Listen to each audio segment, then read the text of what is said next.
A day after BSP MP Narendra Kashyap and his family was arrested for dowry harassment, Himanshi Kashyap's father has spoken to Times Now and alleges foul play. He's also demanding strict action against the BSP MP and his family.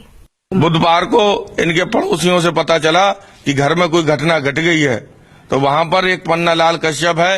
मैंने उससे कहा तुम देख के आओ। जब वो देखने गया तो पता लगा कि उसको गोली मार दी गई है, हत्या कर दी गई है। मैंने लोगों से जानकारी की, इन पन्नालाल से कहा, उन पन्नालाल से इनका थोड़ा सा मनमुटाव रहता है। मैंने कि तुम और किसी आदमी को भेज के पता लगाओ, तो पता लगा मेरी बेटी की इन लोगों ने हत्या कर दी। मैं आनन फानन में भागा, मेरी तबीयत खराब हो गई, मेरा ब्लड प्रेशर बहुत ज्यादा बढ़ गया।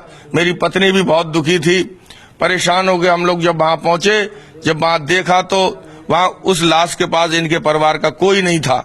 नरेंद्र कश्यप बैठे बैठे प्रेस कॉन्फ्रेंस कर रहे थे। मेरी बेटी अकेली पड़ी हुई थी, शीशे में बंद थी, मोर्चरी में लाश पड़ी थी। हाथ उसके अमठे हुए थे, आंखों में चोटें थी, गले में चोटें थी। उसके जब हमने सिर पर हाथ फेरा तो हाथ में बाल आ गए, उसके बाल उखड़े हुए थे आगे के सिर के।